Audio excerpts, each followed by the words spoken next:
we'll jump from how to ask questions into a topic that raises a lot of questions. So GPUs are the kind of stuff that often like nowadays they are very popular, so they introduce a lot of questions to our users. So let's maybe start by talking about what is a GPU, and maybe we could look at quickly into this sort of a diagram and maybe use that as a starting point for the GPU. Maybe it's a bit small. So Hossein, how would you describe a GPU? I think GPU is also a component of a computer that does the calculation, but in a faster way. Like it's very good for parallelism, and if you have like a small calculations, it's very good for it. But otherwise, a CPU is the way to go. Yeah, so GPUs are, like Hossein said, they're like a specific kind of an extra hardware component in the computer. And usually like GPUs, they are like special cards or pieces in the computer that have this graphical processing unit that has multiple like computing cores inside of it. So basically, I hope the font isn't too small here, but basically there's usually like you transfer your program and your data into the GPU. In the GPU, it has its own memory, and it has a lot of these parallel computing cores. And you can run various kinds of calculations on the GPU in parallel using all of these cores. But because it's a separate thing to the CPU, the central processing unit, it means that the code needs to specifically be written to utilize these cards, because otherwise it won't use it. Like you cannot run normal code on a GPU. It needs to be a GPU code, or needs to be using libraries that use GPUs in order to be able to access all of the power inside the GPU. So how do you, like, nowadays there's lots of different GPUs available. So Hossein, how would you choose between, like, how would you know what is inside your GPU, or what kind of GPUs are available nowadays? So I can talk about Triton, but in general, when you're talking about the GPU, you can see the model of the GPU, but the beside the model and like that, the specifics about the watt and energy usage and everything, the most important thing that you have to consider is the memory available for the GPU, because as Simo mentioned, the GPU memory is different than the normal RAM memory of the computer, and the reason is they have a specific memory inside the GPU component, and it's like very faster to write and read from. So if you go to the bottom of this page, Simo, we have a list here that shows the different GPU types that we have, and also it shows the memory as well. It's a bit narrow, but if you can scroll, Yeah, I'll try to change the size a bit. Yes. okay. Uh, yeah, Yes. if you go to the left a bit, yes. So now, for example, you can see that like some like different GPUs have different number of amount of memory that they have. For example, one have 16, one have 80, one the advanced ones that we have, and at the moment the state of the art of the industry is 141 gigabytes. So it depends what you are choosing. We also have another thing that called the architecture of a GPU, which I would say if you are not an advanced user and you haven't heard of an architecture of the GPU, you don't have to be worried about that. But just to have an idea, if you are compiling your program for a specific architecture, it doesn't run on another architecture. You can think of it as like ARM, like in a CPU world, ARM versus Intel, or like in the old days, like 32 bits versus 64 bits. So if your program is compiled for another architecture, it doesn't run another architecture. nowadays in like AI world, some of the advanced techniques like flash attention and these kind of things that we were like going to talk about in the LLM part are actually are um, compiled for a specific architecture, so you cannot use it in the old ones. But if you haven't heard of it, you don't have to worry about, and you can just go ahead and run your program. Yeah, like in most cases, like when you are going to be used to GPUs here, you're going to use them through some, like in vast majority of cases, you're going to be using them through some libraries that are compiled with various variants of this architecture, so they can run on different versions of the GPUs.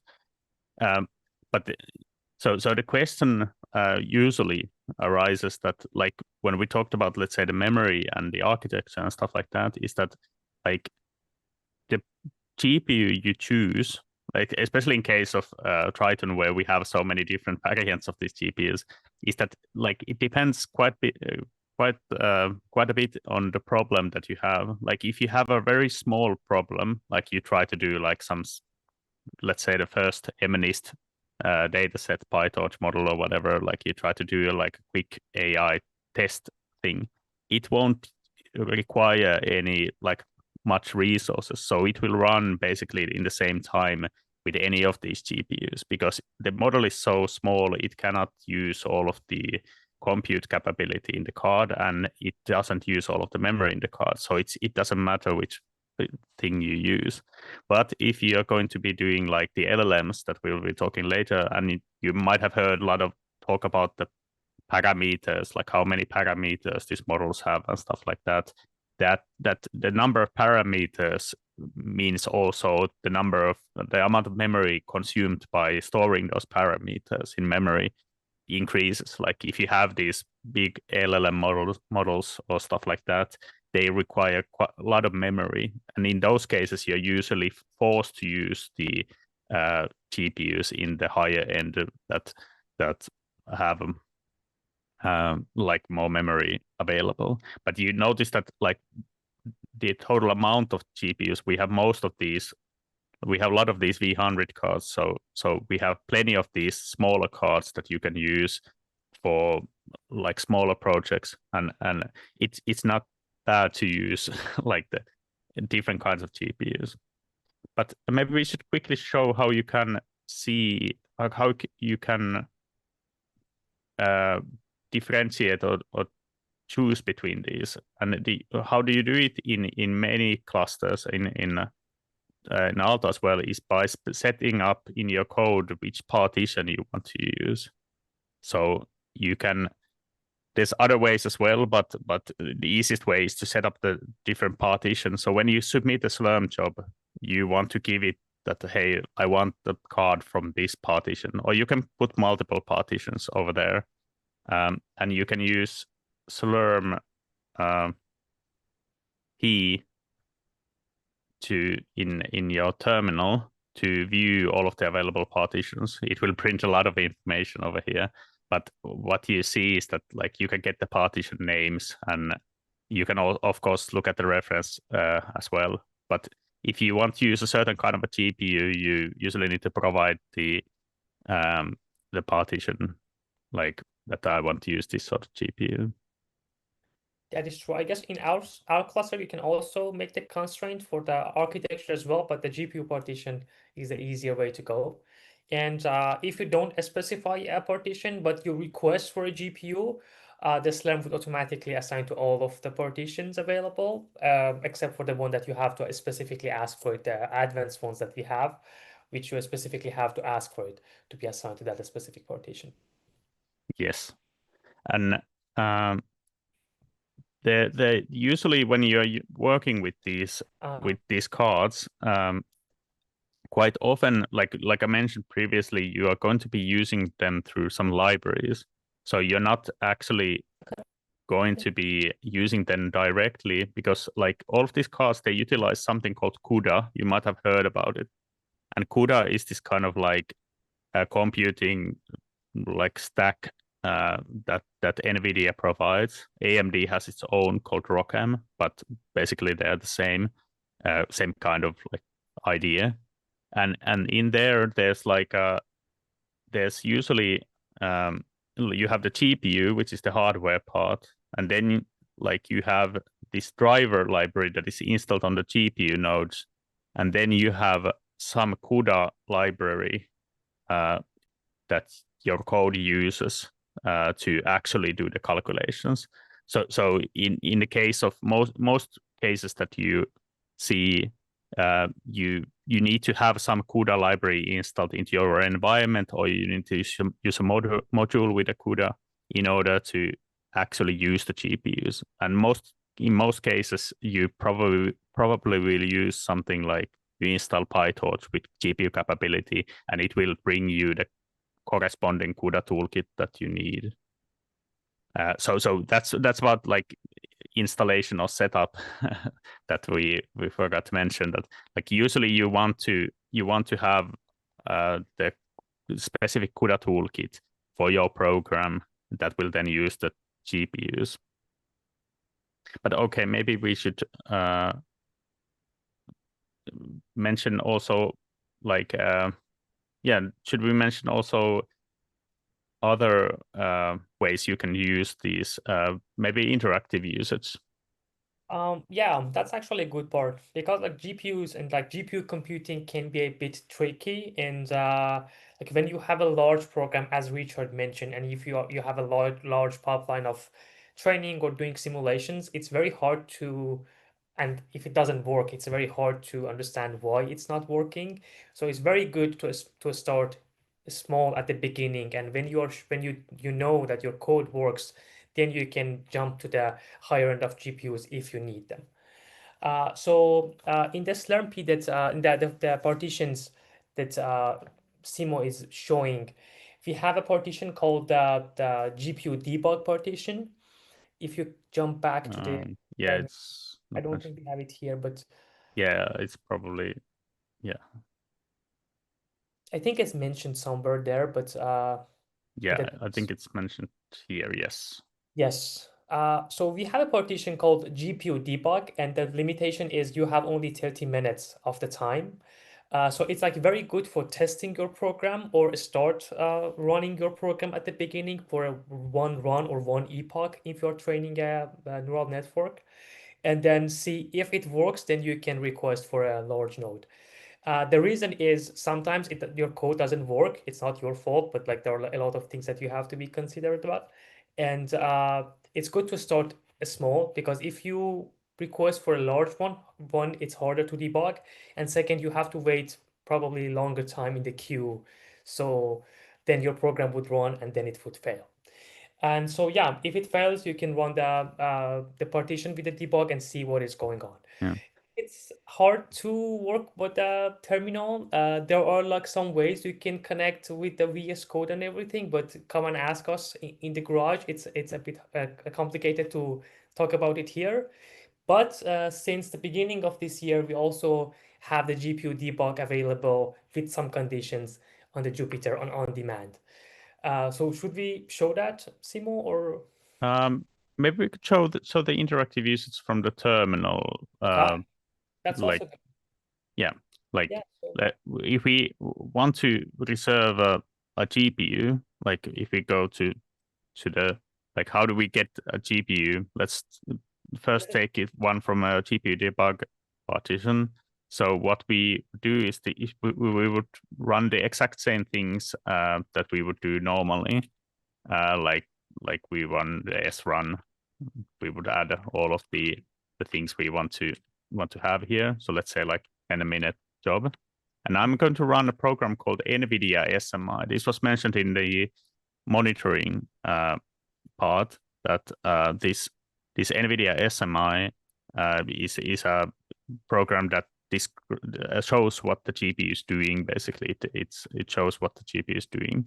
But currently, I haven't requested any GPUs here. Like I haven't actually added any GPU requests here. And I can add that by first adding the partition I wanted to use. So I want from the GPU debug, and then I can say GPUs 1. So that's the only thing you need. GPUs equal 1. And now if I submit this to the queue, its allocated resources, and let me make this a bit smaller, and you can see over here it prints out the output of the NVIDIA SMA. So now it only runs this one command in the node, and then it returns back. And you can see that I have a GPU called Tesla V100, 16 gigabytes. So I got the 16 gigabyte V100 card. Yeah. So yeah, as you can see, like the GPU debug is almost instantly allocate the resources because it has the limitation of 30 minutes. So usually there are like 3 GPUs for you to get allocated, and then you don't have to wait long time for the Slurm queue to get your resources.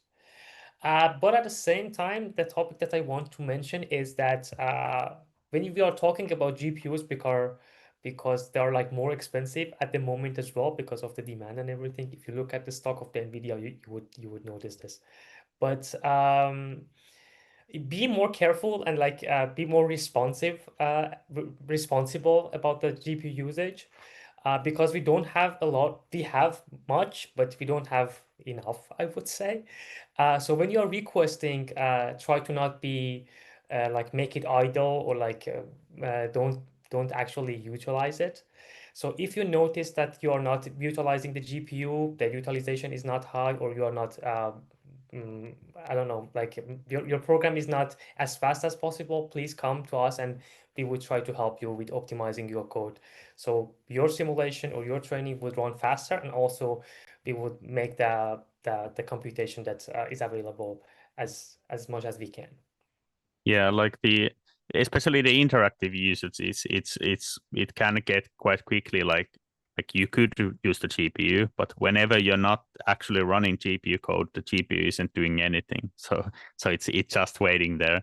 So it can quite quickly like just underutilize all of the GPUs, and because the demand is heavy, like it's good idea to utilize them as much as possible.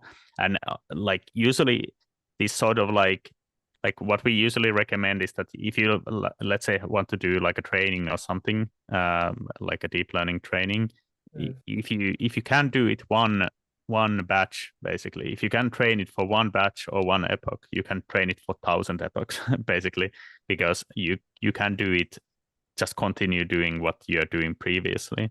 So like add a more, just run it longer basically. So it's quite easy to run them usually in the debug partition. Like you can just run the GPUs in the debug partition like a small job, and once you have run the code, you notice that okay, like now it has run, and now basically I can start coding again without reserving the GPU for the whole of my coding session. But let's quickly look at what the GPUs can actually do. So this is again, like, unfortunately, a bit of a toy model. So what we're going to be doing is from the documentation, whoops, clicked the wrong link. We are going to be running this Pi example again, our friend Pi. And what we're going to be doing is we are going to be building our own GPU code. So let's first check which folder am I in. Sorry, terminal and hiding. Yes. So I'm currently at the wrong folder. So let me go to the work directory. And then I'm going to go to the HPC examples. And what we are going to be doing is now building like a GPU program, basically. And for that, we need a compiler and a CUDA toolkit. And this is basically if you don't use a program that has if you don't use a program that is pre-built, and most of them nowadays are, but some aren't. And if you don't use that sort of program, you need to give this massive usually these flags when you're compiling in order to make it so that it works with different architectures. The code works with different GPUs. And now we have a program called Pi GPU. So you can try this in your own cluster in a minute. Like you can try it out, and let's run this Pi GPU in the queue. So let's add the GPU. So this is the exact same kind of a Pi calculating code, but this time it's written in with the using it so that it uses the GPUs. So I will add all of the Slurm flags. So we want the interactive terminal, and then 10 minutes, 500 megabytes of memory, 1 GPU, and we run in the debug partition. And then the Pi GPU, and let's give it some nice numbers. So let's say, because this is so much faster than the CPU one, so let's say like, is it 100 million? Yes. So previously we run, it's way too low. So this is like billion. So previously we run with the CPU, it took 40 seconds to run 50 million, and it's basically instantaneous to run a billion with the GPU. So they are, for this sort of calculations, GPUs are much faster. So it like, in order to actually utilize the GPU, we need to, well, even add more zeros there. Like they are way too fast for this sort of a program. So like you can see already the power compared to the CPU. And this is of course just a toy example, but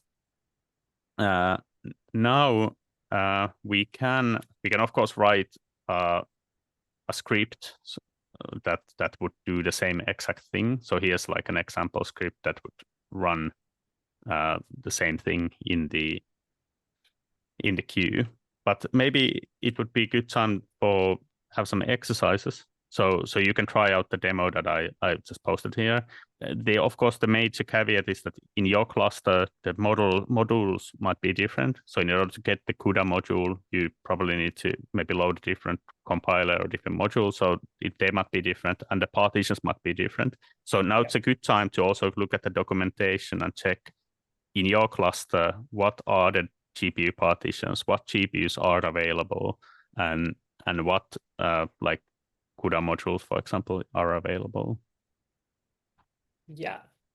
I just want to add one more thing, that although like GPUs are like very powerful to use, but it doesn't mean that it's for every code. So every code is different, and if your code knows how to do the parallelization, and like you have a small tasks to do, I would say they are like very good, but it's not for everyone. It's not for every computation. So for this Pi example, it's like a very good like match, and it can be run it a lot faster than a CPU because you can do all of the calculations in parallel. Yeah. Yeah, so let's have the exercises. We'll probably answer a few of the questions in the notes. Like we'll answer them through the exercises, and we'll probably answer a few of those, and then we'll have a break. So try out the demo that I posted here. I'll post this into the notes as well. Yeah.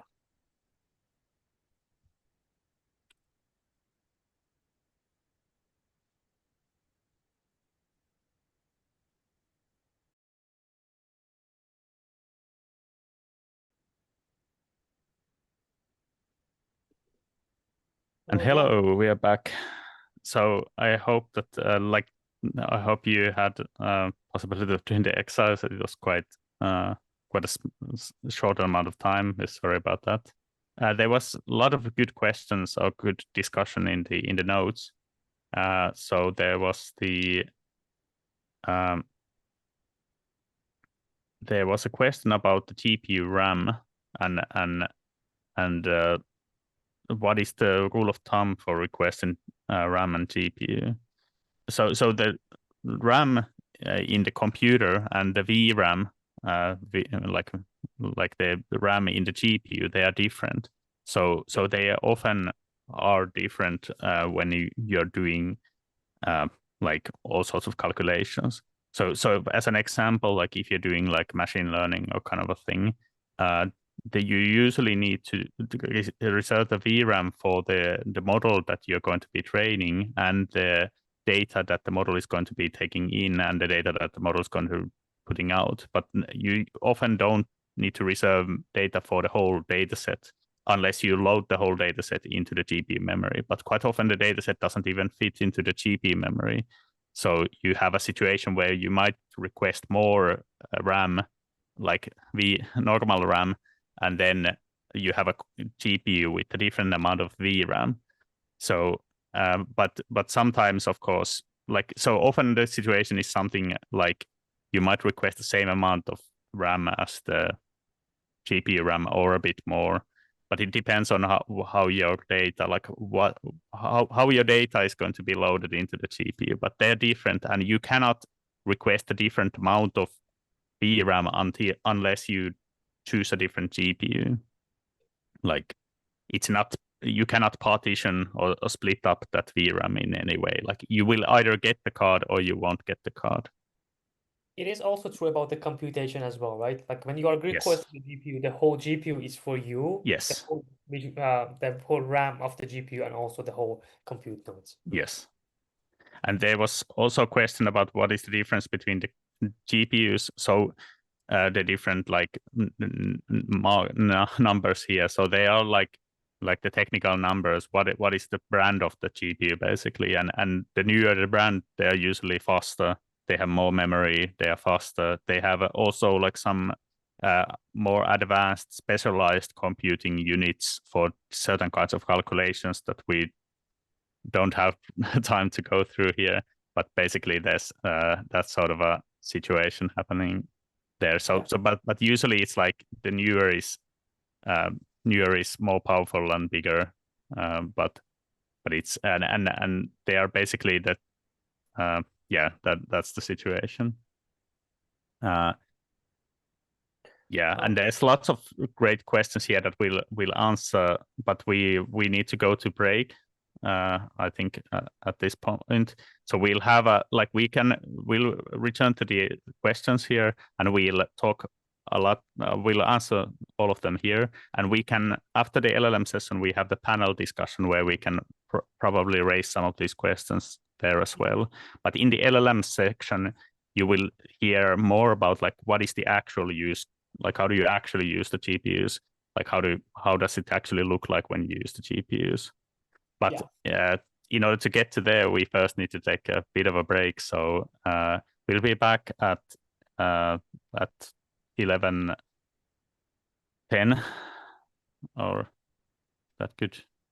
That's good, yeah. Yeah, we'll be back at 11:10. Bye. See you.